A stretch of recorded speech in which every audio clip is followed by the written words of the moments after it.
आज हम देखते हैं आकृतियाँ। आज क्या देखते हैं? आकृतियाँ। तो इसमें पहली आकृति में देखो क्या है।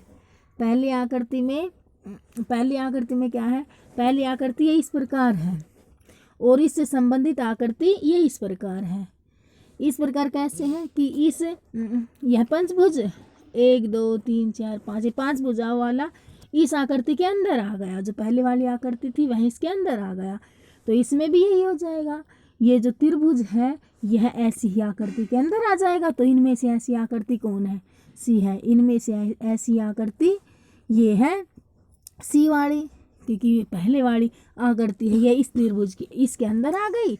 इसी प्रकार ये त्रिभुज भी ऐसी ही आकृति के अंदर आ जाएगा। तो इसमें सी आंसर सही हो जाएगा। अब हम अगला देखते हैं। अगले में क्या है? अगले में है ये एक रेखा और इसके बाद जो इससे संबंधित है इसमें 2 रेखाएं हैं। पहले एक रेखा है फिर 2 रेखाएं हैं। तो अब जेड में कितनी रेखाएं? 1 2 3। जेड में 3 रेखाएं हैं। तो अब इससे संबंधित रेखाएं बध रही हैं। तो इसके बाद ये 4 रेखाएं हो जाएंगी। इनमें से 4 रेखाएं किसमें है? इनमें से 4 रेखाएं एक्स में देखो 2 है, जी में रेखा नहीं है और ए में 1 2 3 है और एम में है 4 1 2 3 4। तो जेड में 3 है तो इसमें एम हो जाएगा, क्योंकि एक एक रेखाएं बध रही हैं। तो इसमें एम आंसर आ जाएगा। अब अगला देखते हैं। अगले में क्या है? अगले में है ये डिजाइन। इसमें देखो इसमें इस डिजाइन के ऊपर एक रेखा है। दूसरे में इससे जो संबंधित है इसमें ऊपर एक रेखाएं हैं और एक रेखा नीचे की तरफ है, यानी कि हर उसमें एक रेखा बध रही है। तो ये तीसरे में 3 हो गई, यानी कि चौथे में 4 हो जाएंगी। तो 4 रेखाएं इनमें से इन बी में भी है और सी में भी। इसके लिए हम दूसरा तरीका देखते हैं। अब दूसरे तरीके में देखो इस सभी आकृतियों में ये जो रेखाएं इस तरफ है। तो यानी कि जो चौथी आकृति में होगी वो भी इसी तरफ होगी। तो इसी तरफ ये बी में है, यानी कि इसका बी आंसर सही हो जाएगा। बी आंसर इसका सही हो जाएगा। अब अगला देखते हैं। अगले में क्या है? अगले में ये आकृति है और इसके बाद ये इस आकृति को 8 हिस्सों में बांट रखा है। 1 2 3 4 5 6 7 8। इसके अंदर के देखो आप 8 भाग हैं। इस आकृति के अंदर के भाग 8 हैं। तो ये 8 हिस्सों में। इसी प्रकार इस आकृति के भी अंदर के भाग को हम 8 हिस्सों में बांट देते हैं। इस आकृति के अंदर के भाग को भी 8 हिस्सों में बांट देते हैं। तो 8 हिस्सों में इनमें से कौन सा भाग है वो देख लेते हैं। 8 हिस्सों में से इनमें से कौन सा भाग है अब हम वो देख लेते हैं। 8 हिस्सों में से इनमें से ये वाला भाग है सी वाला। 1 2 3 4 5 6 7 8 है तो ये आ जाएगा। अब अगला देखते हैं। अगले में क्या है? अगले में ये देखो ये जो त्रिशूल का निशान है ये उल्टे हाथ की तरफ है, दाएं हाथ की तरफ है और इसमें ये ऊपर की तरफ है। अब इसमें ये ऊपर की तरफ है तो ये भी दाएं हाथ की तरफ आ जाएगा। ये त्रिशूल का निशान है दाएं हाथ की तरफ आ जाएगा। तो इसमें ए आंसर सही हो जाएगा। इसमें सही हो जाएगा। अब हम अगला देखते हैं। अगले में क्या है? अगले में है ये अब इस आकृति में क्या है? इस आकृति में ये वृत्त है, ये वर्ग है, इसके अंदर त्रिभुज है इसके अंदर, इस आकृति के अंदर ये त्रिभुज है। अब इससे संबंधित जो आकृति है इसमें देखो जो अंदर वाली आकृति है वह बाहर की तरफ है और बाहर वाली आकृति है वह अंदर की तरफ है।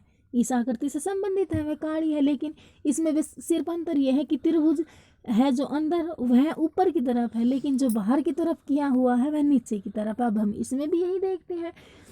तो इसमें अंदर वाली आकृति बाहर की तरफ, इनमें से किस में अंदर वाली आकृति बाहर की तरफ?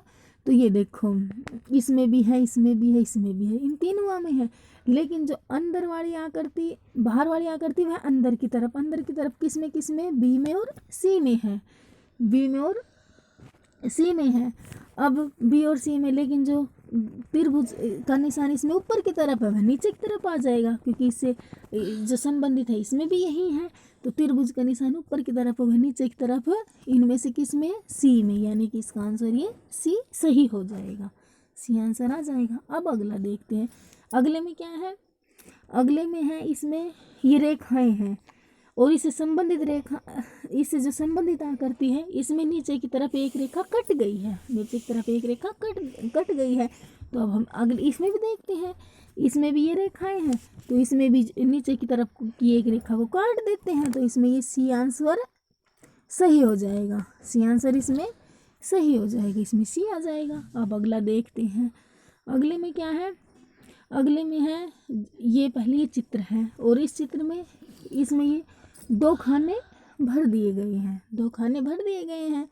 और अब इससे संबंधित इसमें अगली आकृति है जो इसमें 1 खाना भर रखा है, तो इसमें भी हम 2 खाने भर देते हैं, इसमें हम 2 खाने भर देते हैं। तो 2 खाने, क्योंकि एक तो भर ही रहा है, अब 2 और भर देते हैं तो 3 हो जाएंगे, इसमें ए आकृति सही हो जाएगी, इसमें एक आकृति सही हो जाएगी।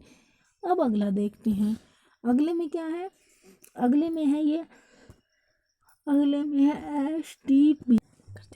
अब इसमें देखते हैं क्या है, इसमें ये P है और P से संबंधित ये S है और फिर इसके बाद ये T है, इसमें ये P उल्टी तरफ घुमा दिया, ये S है और फिर ये T है। तो इसमें क्या किया है, इसमें ये P है, P नीचे की तरफ घुमा दिया, तो इस प्रकार ये नीचे की तरफ आ गया। तो हम इसमें भी देखते हैं, इसमें भी हम क्या करते हैं, N है, N को भी हम नीचे की तरफ घुमा देते हैं, इस N को हम नीचे की तरफ घुमा देते हैं।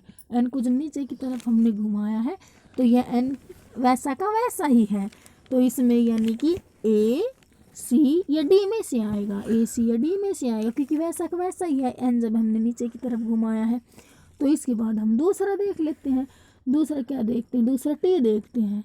T को हमने यहाँ पर उल्टे हाथ की तरफ घुमा दिया, बाएं हाथ की तरफ घुमाया है, T को बाएं हाथ की तरफ घुमाया है। तो इसमें भी अब हम P को भी हम बाएं हाथ की तरफ घुमा देते हैं। तो P को बाएं हाथ की तरफ घुमाते हैं तो यानी कि ये A या C में से आएगा, A या C में से, क्योंकि B तो पहले ही कट हो गया था। तो इसमें A या C में से आंसर आएगा, A या C में से, B तो पहले ही कट हो गया था। अब A या C में से देख लेते हैं हम। अब ये त्रिशूल वाला S वाला संबंध देखते हैं। तो S में इसमें क्या था, S था ये, और S हमने ये सीधे हाथ की तरफ घुमा दिया, सीधे हाथ की तरफ, दाएं हाथ की तरफ घुमा दिया, दाएं हाथ की तरफ घुमा दिया। तो हम अब इस त्रिशूल के निशान को भी सीधे हाथ की तरफ घुमा देते हैं, दाएं हाथ की तरफ। तो दाएं हाथ की तरफ ये A में घूम रहा है, यानी कि इसका आंसर A हो जाएगा, इसका आंसर A हो जाएगा, ये सही है।